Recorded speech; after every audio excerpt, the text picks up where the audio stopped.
Welcome back to another episode slash video installment of the ONJ podcast. Like, comment, subscribe while you're here. If you've watched more than one video, why not subscribe? I mean, you clearly, like the content we're putting out. I'm your co-host Jeremiah, I'm your co-host Orlando. and this is post Rockets Cavaliers. This was a great game. Um, Out in Cleveland. The arena was rocking.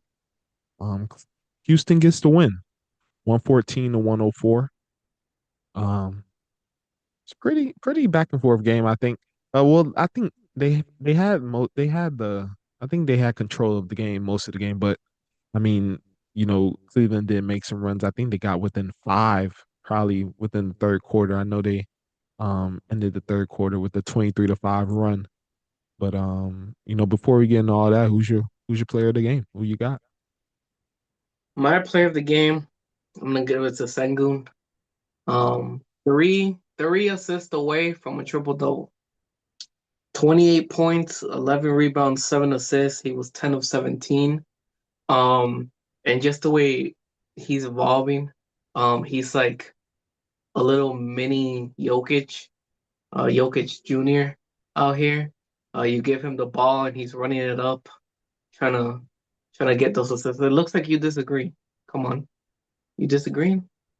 Nah, I'm just saying you gotta be careful. You know how people could get. You say yo chick, you say yo chick, and it's like, yo chick is like one is like in his own class. You know what I mean? But I do see it though. I see it though. No, continue though. I see it. I see it. Jeremiah, I think I have to bring this up. Oh, Didn't you say that Mason Plumlee was like Jokic Jr.? first of all, let me defend myself. I was talking from.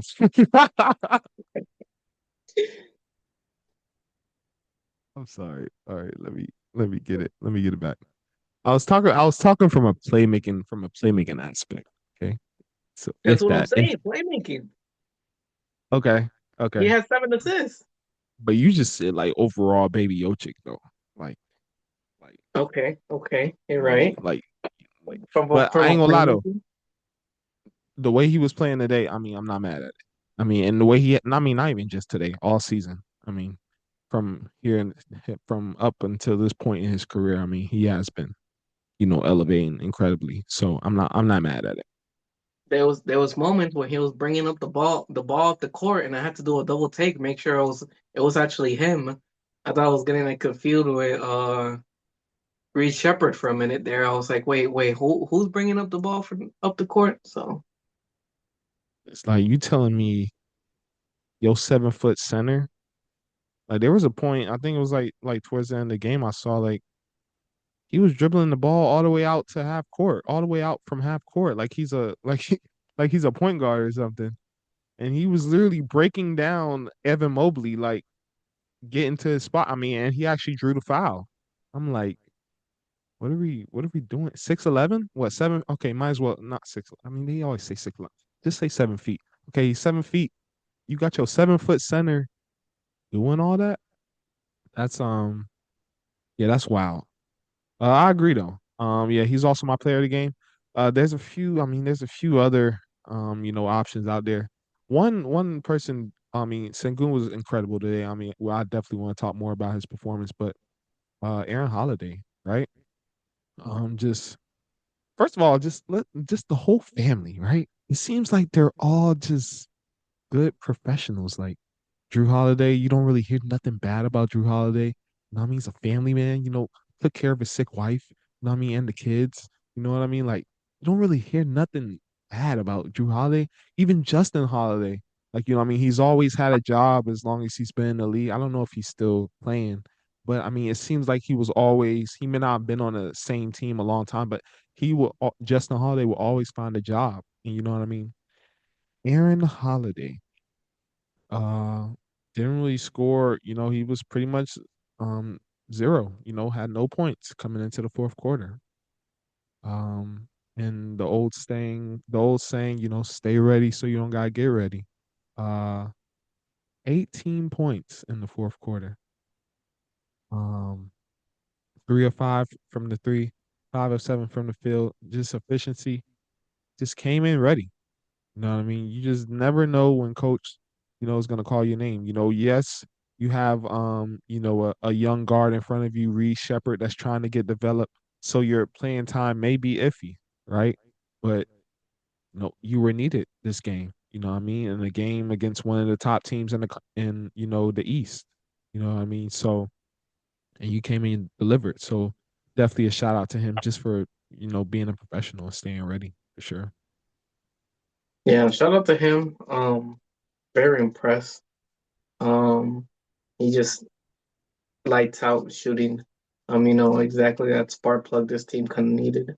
Um, in that fourth quarter.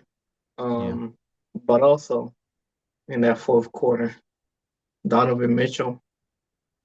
The fact that the Rockets, let's start off with the fact that the Rockets was locking him down the Amen. first three Amen was quarters. all over him. He could not get to his shot at all, Nope. at all. And I think it was a good game plan by the Rockets. Take him out and see who's gonna step up. And we kind of saw Evan Mobley a little bit there trying to step up in those moments. Um, getting the ball. I think by the end, by halftime, he was their leading scorer for the Cavs. Hmm. Until Donovan Mitchell kind of picked it back up. Yeah. Um, so yeah, I'm glad to see Evan Mobley stepping up. When they're taking out Donovan Mitchell, because you can't just rely on Donovan Mitchell the whole time. Yeah, I think it was just too late. Um, I mean, you start the first half 1 for 7. You don't really score in the third. You pretty much, I mean, until, I guess, I don't know, I believe maybe between the second and third quarter, you're pretty much scoreless, essentially, right? So you're pretty much out the game. Um, and you start to pick it up in the fourth quarter, but it's too late. You know what I mean? It's too late for that. The damage was already done. But I mean, he definitely did what he does, in the fourth quarter, put the ball in the basket. Um, I would have liked to see him attack more though. Like even when his outside shot isn't falling, I know they're probably gonna, if he does try to attack the middle, they're probably gonna close on him. You know what I mean? But I don't know. Still though, I think I would have liked to see him attack more instead of settling for jump shots.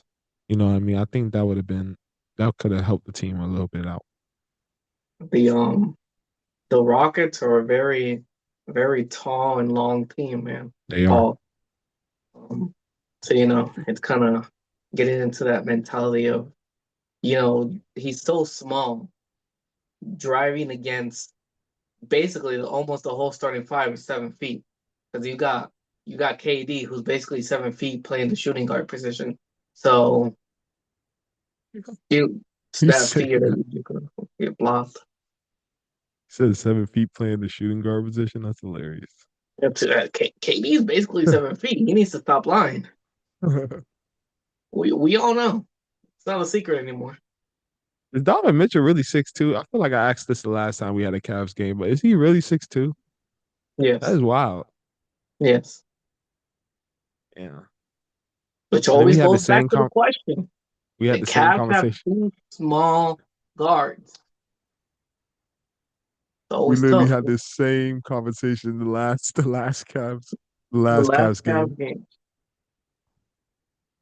Yeah, Also, that's interesting. Hmm.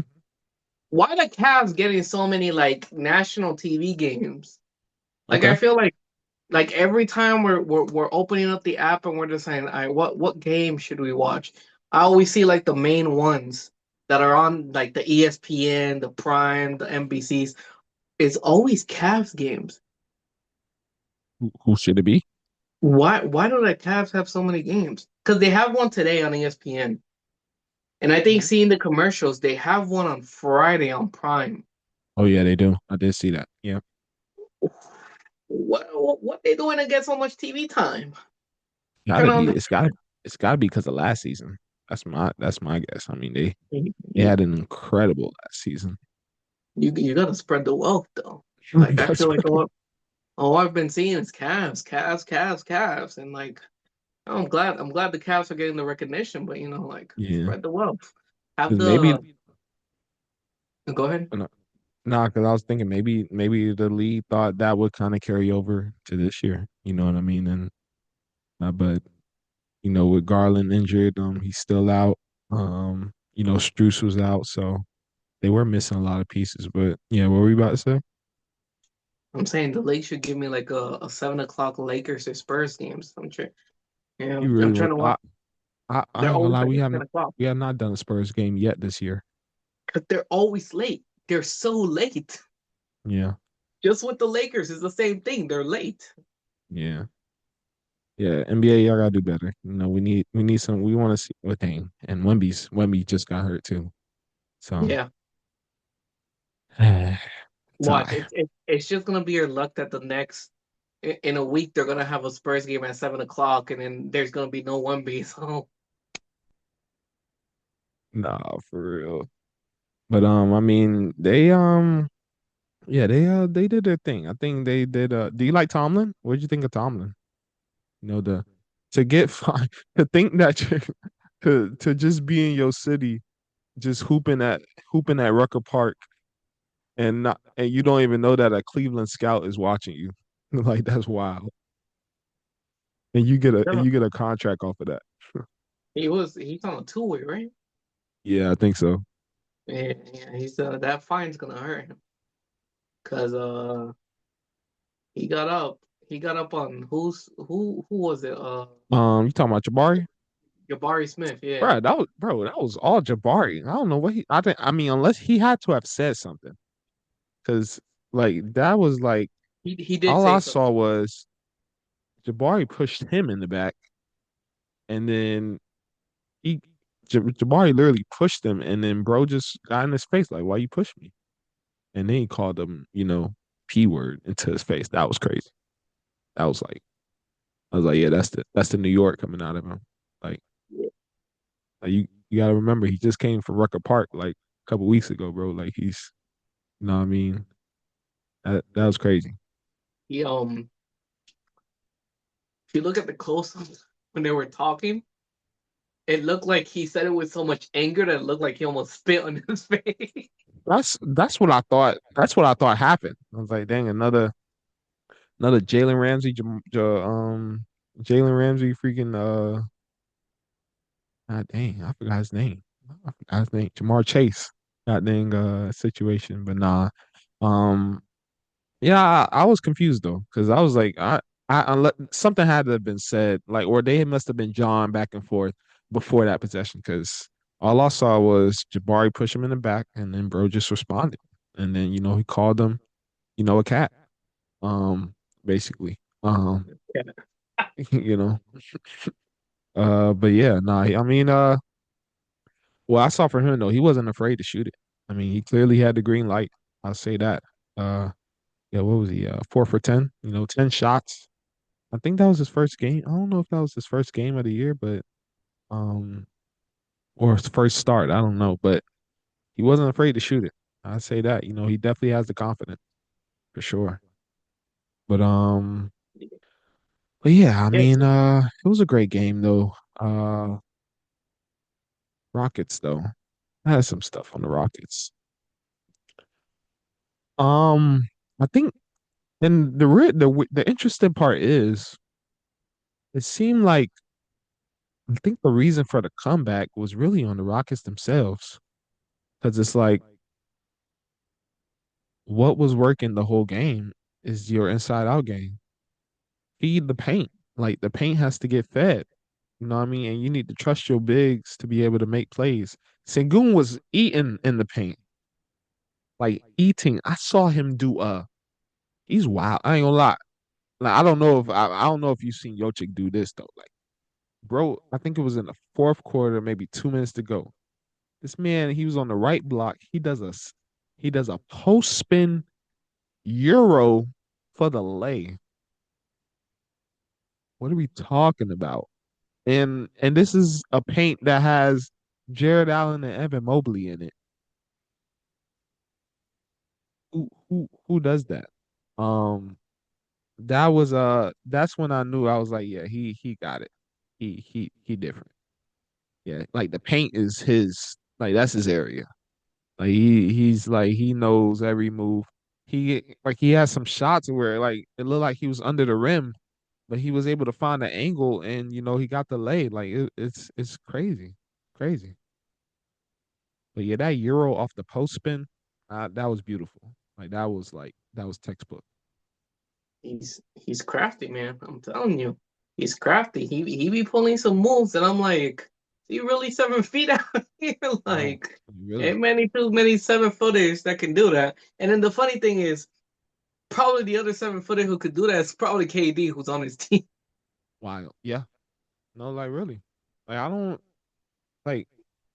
I mean, I don't know the way Jalen Duren been moving this year. Maybe he could do that too, but just like off Jalen Duren like freaking dribbling the ball up court and pulling up for mid range jumpers and stuff. Like, what are we talking about?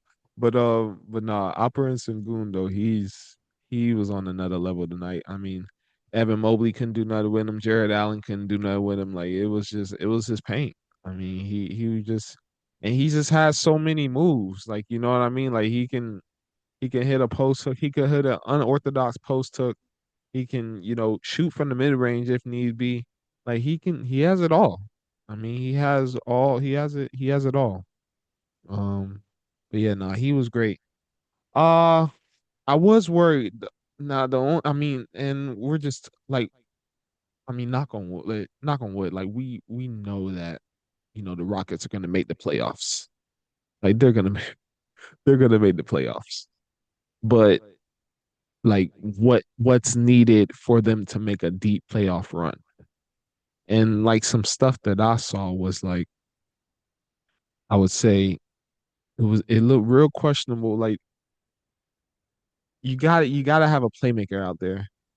think I think the Cavs started to come back when because Amen's gonna need rest at some point. Sengun is gonna need rest at some point. I remember there was a lineup with Reed Shepard, KD, Okogie, Tate, and who else? Who else was it? Okogie, Tate, and it was and Capella. So and in that lineup, KD was pretty much handling the ball the most. I think that was in the third quarter, maybe third or fourth quarter. I think it was third quarter, maybe third quarter or something. But KD was handling the ball and the offense was very stagnant. Like there was nobody organizing the team. Like there was no one moving around essentially.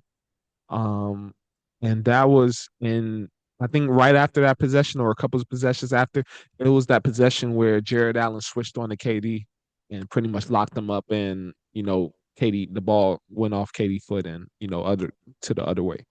So that was concerning because those type of lineups are concerning because it's like Amen's gonna have to get rest, of course. Like you can't play him 48 minutes a day, like a game.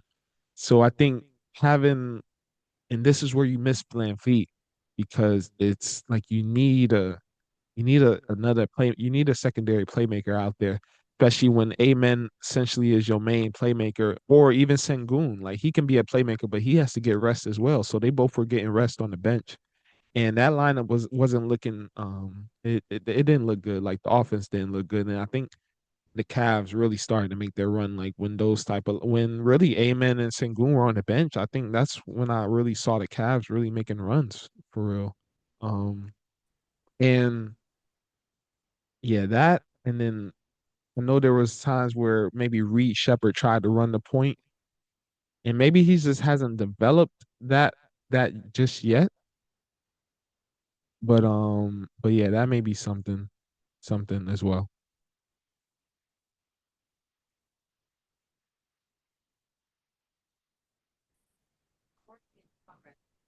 Yeah, I kind of when that lineup that you started off talking about, I think that would that happened in the third. That was really the lineup that kind of allowed the Cavs to get on that little mini run on that third. when they were kind of, upping their score, trying to make that comeback. And yeah, their playmaking outside, they definitely need somebody else to help with that playmaking load. And I'm hoping by the deadline, maybe they can make a trade for a playmaker. Because it kind of sucks. Like they lost Van Vliet, but they lost him so late, or I guess late early. Like they didn't Yeah. lose him. If they were to lose him during free agency, they had time to kind of like find a backup and maneuver over it. But I think when they lost him, the team was already made. Hmm. Most people were already signed, so it was kind of a tough situation for them. But yeah, if they do want to make this long run in the playoffs, I think they really got to go into that trade deadline and find that additional playmaker because I don't think Van Vliet's coming back this season. Um, Yeah. there's no way. Yeah. No need to rush him back. I mean, I don't think that's needed. But yeah, I mean, that was really it. But other than that, I mean, they look great. Um, I mean, and Amen, I mean, Amen does so much on the floor. Like, and what I love about it is they don't restrict him and Ime and the coaching staff, like they don't just restrict him to being a point guard. You know what I mean? Like you don't have to be a point guard. You don't have to be like a floor general, like a Chris Paul or Rondo, like setting everybody up. Like you can on certain possessions, you know what I mean, if the defense allows that. But hey, if you could be in the middle of the zone or if you could be in a dunker spot, like we'll find you, or if you know what I mean, or if you're off ball, crashing the boards, like yeah, like you like he just has freedom to just I feel like from watching him, like he has freedom to just, be a gadget out there. You know what I mean? Just be a gadget to whatever, this current possession needs from you the most. But yeah, I mean, and I guess maybe I guess Reed Shepard would probably have to develop into that. Like, because I mean, until they find, if they are able to even trade for somebody at the deadline, they're gonna need. I think Reed Shepard's definitely gonna have to step up in that area because I mean, he clearly shown, he shot the ball great today. I know. Yeah, what was he? Yeah, 2 for 5. That's not bad. Yeah, 2 for 5 from three, so it's like 40%, 5 of 11 from the field. So I mean, he shot the ball pretty good, and we know that he could score. But I think the playmaking piece is probably what they're gonna need from him for sure. And I mean, he's definitely gonna have to. And I think he's just gonna have to learn, just what it takes to run a team and you know, just who's on the floor. But yeah, I mean, Rockets, they're putting it together, though. And I mean, they're 10-3 as well. So I mean, they're figuring it out, but they're winning games. You know what I mean? So that's got to feel good too. Yeah, and I mean, you gotta give a shout out to Coach Ime Udoka, the fact that he was able to, you know, the way he's handling this team. He didn't have much time when Fred VanVleet went out, and then to the side, I'm gonna put Smith Jr. at the small forward, KD at the shooting guard, and we're gonna run with this lineup. And so far it hasn't been experimental because the first game, I think first game we watched up the Rockets, we were saying, or at least I was thinking, he's experimenting with lineups now that he doesn't have Fred VanVleet. But this has been a constant lineup for them that's been continuing. So, shout out to him for knowing his personnel on that team and understanding where he could put them and what role they would serve better in to, be able to move forward and be at 10-3 without their leading guard. Yeah, yeah. I mean, after watching this team and seeing them with the Celtics and things like that, I mean, and especially watching him kind of rebuild this team from the last couple of years, like and like kind of what JB Bickerstaff is doing with the Pistons, like it's not an accident that his teams are successful. I mean, he's a great coach.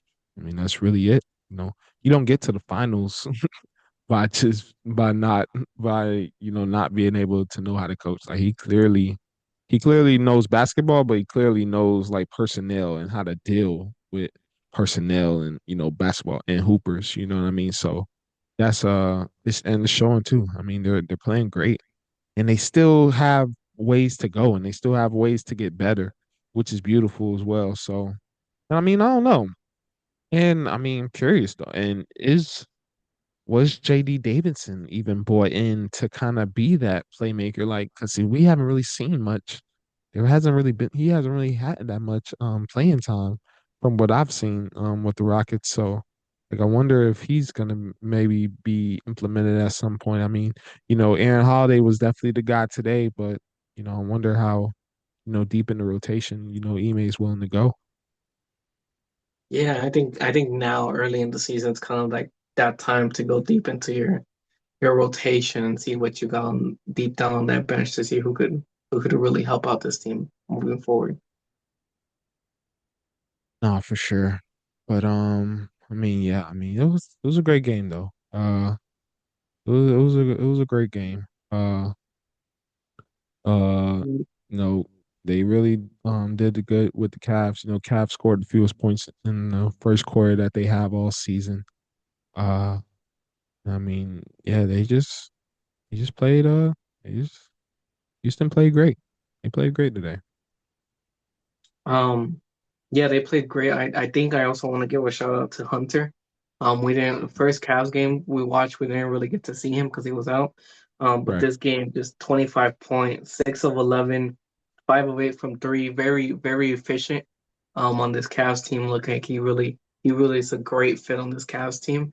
Um, and I'm excited to see how that trio with him and once Garland comes back and then Mitchell. Um, I think it's gonna be an interesting duel. Yeah, he was on it. Think he had like, think he had 8 straight in the first quarter. And I don't know. I thought you should have been. I thought this was like the game for him to. You start out that hot. I think you need to be like ultra, ultra, ultra aggressive, especially with Donovan Mitchell being 1 for 7. You know what I mean in that first half. I think they definitely needed that from him. Uh, but I think they also needed Jared Allen. I mean, he was 4 for 9 from the field under. It seems like it's like you look at a center or a big shoot under 50%. It's like it's almost like that's wrong. Like that shouldn't happen. I mean, like, yeah, you don't hit every single shot, of course. But I mean, like 60 or 55 and up should be the bare minimum, I think, for a big man. I don't know. You know, at the end of this game, I don't think people are really gonna look too much at how he scored this game. I think most people are just gonna look at the fact that he had that crazy dunk on Sengun. That didn't count. That dunk's gonna be a highlight. It's definitely gonna be in a few highlights. It looked like, do you think he elbowed him or was it just do you think it was incidental or he actually like put his arm out there to stop him? I think it's a natural motion in my opinion. Like the going up and then putting your hand down, I think it's a natural motion when you dunk. I've seen a lot of dudes when you especially if you're going to poster.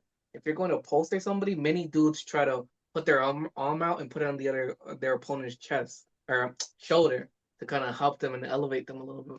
So I think in my opinion, I feel like that's what he was trying to do, and then he just ended up getting him in the face with it. But No, yeah, it was that was disgusting.